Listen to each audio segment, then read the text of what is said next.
बिस्मिल्लाहिर्रहमानिर्रहीम। अस्सलाम वालेकुम डियर स्टूडेंट्स, लास्ट टॉपिक में हम डिस्कस कर रहे थे टाइप्स ऑफ प्रोनाउंस को। आज भी हमारा जो एक मेन टाइप है वो है रिलेटिव प्रोनाउन। इसके हमारे पास डिफरेंट नेम्स भी हैं, आए इसको हम देखते हैं। देखिए, जो हमारा रिलेटिव प्रोनाउन है उसके डिफरेंट नेम्स भी हैं। रिलेटिव प्रोनाउन का दूसरा नेम कंजंक्टिव प्रोनाउन भी है, या इसका नाम कनेक्टिव प्रोनाउन भी है। जी, तो अब हम इसकी नेक्स्ट जो है डेफिनेशन देखते हैं। स्टूडेंट्स, आज के इस टॉपिक में हम रिलेटिव प्रोनाउन के अंदर 2 और 3 टर्म्स को भी डिफाइन करेंगे। इसकी देखेंगे कि इसमें हमारे पास क्या क्या जो है कॉन्सेप्ट्स हैं। आइए हम देखते हैं। सबसे पहले हम डिस्कस करते हैं इसकी डेफिनेशन को। अ रिलेटिव प्रोनाउन, स्टूडेंट्स, दरअसल रिलेटिव प्रोनाउन एक ऐसा प्रोनाउन है जो दो डिफरेंट सेंटेंसेस को आपस में जोड़ता है। ठीक है, वो डिफरेंट सेंटेंसेस को जोड़ने के लिए कुछ हमारे पास प्रोनाउंस होते हैं। वो प्रोनाउंस दो सेंटेंस को आपस में रिलेट करवाते हैं। तो it means that pronouns which relate to different sentences to each other that are called relative pronouns और conjunctive pronoun. So here we have definition. A relative pronoun is a term for a word. एक ऐसी term है for a word that marks a type of subordinate clause. वो क्या है? उस relative pronoun के बाद जो clause possible है वो relative pronoun वो जो इस्तेमाल का subordinate clause हो सकती है। Subordinate clause often called are. अब हमारे पास relative clause की different names हैं। वो कौन-कौन से हैं? relative clause कौन सी clause होती है? ये भी हमारे पास एक मेन टर्म है। relative clause जो है एक ऐसी clause जिसके स्टार्ट में हमारे पास relative pronoun गिवन होता है।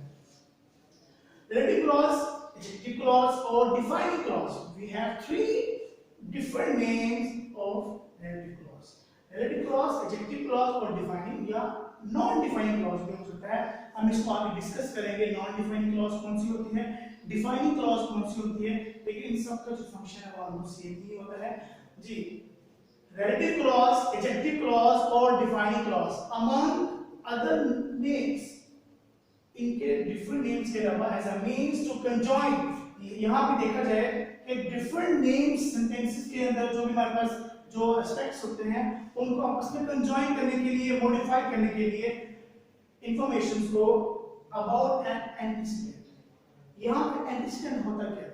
Students, एक pronoun जब किसी की तरफ इशारा कर रहा होता है, जिसके बारे में बात करते हैं, वो हमारे पास क्या रहता है? Antecedent. For example, Ali is my brother who is ill nowadays. Ali is my brother who is Ali is my brother who is ill nowadays. अब इसमें देखा जाए हु जो है ये किसकी तरफ इशारा कर रहा है? हु हमारे पास क्या है? एक रिलेटिव प्रोनाउन है, तो ये इशारा कर रहा है हमें अली की तरफ। तो अली हमारे पास क्या करेगा? एंटीसीडेंट जी। तो एक बात ये रखिएगा, एंटीसीडेंट जिस तरह का होता है हमें उसके अकॉर्डिंगली उसका प्रोनाउन लेना पड़ता है। आप pronoun which is used according to the antecedent, that's called antecedent agreement. जी, antecedent referred in the main clause of a sentence. एक मेन क्लॉज के अंदर एंटीसीडेंट मौजूद होता है, उसके बारे में जो रिलेटिव प्रोनाउन यूज किया जाता है वो हमें बताता है वो किसकी तरफ इशारा कर रहा होता है। वो दरअसल अपने एंटीसीडेंट की तरफ इशारा कर रहा होता है। और रिलेटिव प्रोनाउन के बाद जो क्लॉज इस्तेमाल करते हैं उसे कहते हैं रिलेटिव क्लॉज या एडजेक्टिव क्लॉज या डिफाइनिंग क्लॉज। उसके बाद हमेशा हमारे पास ऑलमोस्ट सबऑर्डिनेट क्लॉज ही इस्तेमाल की जाती है। जी, देखते हैं हमारे पास चंद एक जो है रिलेटिव प्रोनाउन कौन-कौन से वाले हैं। The most common relative pronouns are who, it refers to persons. Fine. Next one, whom, it refers to object pronouns. It may be of people. Whom, it refers to the possession of living things. Which, it refers to people as well as objects or animals. That, it is the only pronoun which is used for the living as well as non-living things. It may be of people, it may be used for the animals, it may be used for the people, it may be used for the objects, etc. Where it refers to the place. Why? When it refers to time. Why? it refers to reasons. Word, it also refers to people, objects and animals etc. हमारे पास एक example है, इसको देखते हैं कि हमारे पास ये जो एग्जांपल दी गई है इसमें हमारे पास क्या क्या कॉन्सेप्ट्स हैं। यहाँ देखिए, आई कॉल्ड माय ब्रदर, मैंने अपने भाई को बुलाया, हु लिव्स इन लाहौर, जो कहाँ रहते हैं, लाहौर में रहते हैं। तो देखा जाए यहाँ पे एक रिलेटिव प्रोनाउन इस्तेमाल किया गया है, तो दो डिफरेंट क्लॉजेस को आपस में जोड़ रहा है। यहाँ पे हु जो है हमारे पास एक रिलेटिव प्रोनाउन है, और ये किसकी तरफ इशारा है, कौन रहता है लाहौर में, ये इशारा कर रहा है आई की तरफ। आई हमारे पास क्या कहलाएगा, आई हमारे पास कहलाएगा एंटीसीडेंट। मैंने आपसे पहले डिस्कस किया है, एंटीसीडेंट जैसा होगा उसके हिसाब से ही हमें उसका प्रोनाउन लेना पड़ता है, ठीक है। तो आई जो है हमारे पास एंटीसीडेंट है और हु जो है इसकी तरफ इशारा कर रहा है। आपको एक और मैं बताना चाहता हूं, a word which qualifies a noun or pronoun or an adverb, that's called adjective. Here this is also performing the function as an adjective. So because who is qualifying to I is a pronoun, that word which qualifies a noun or pronoun, that's called adjective. So here it is used as an adjective, and that clause in which we use adjective, that's called adjective clause.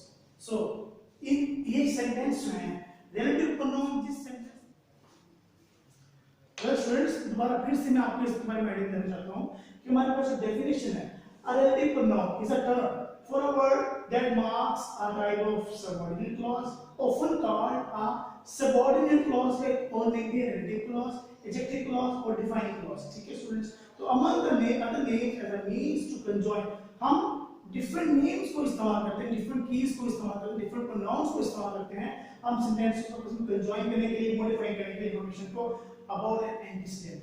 antecedent के बारे में हम extra information देने के लिए हम क्या करते हैं, कुछ pronouns का इस्तेमाल करते हैं जो हमारे पास क्या कहलाएंगे, relative pronoun कहलाएंगे। The most common relative pronouns are who, whom, whose, which, that, where, when, why, what, etc.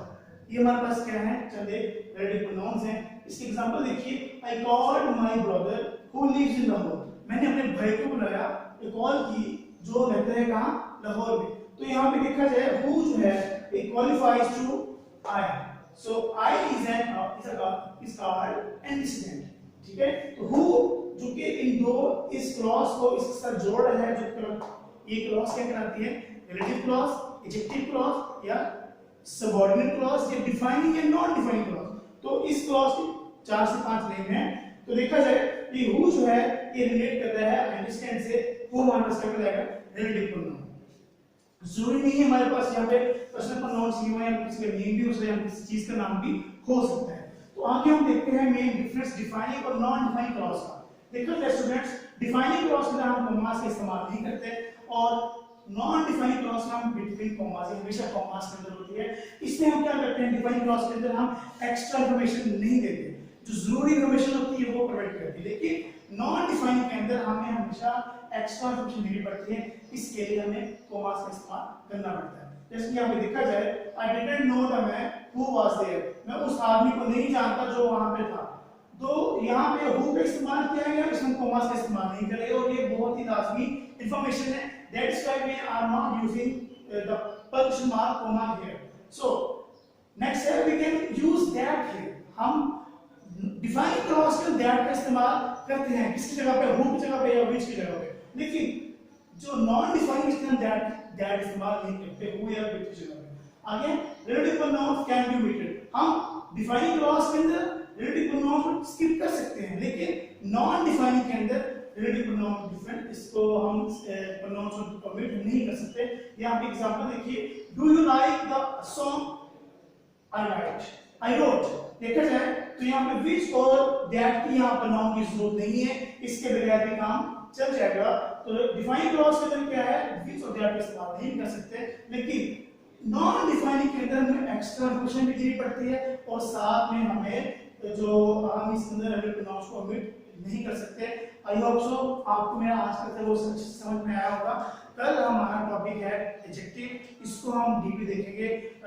मुझे उम्मीद है आपको एक से बहुत समझ में आया होगा। कल इंशाल्लाह नेक्स्ट हाजिर होंगे। अल्लाह हाफिज, अस्सलाम वालेकुम।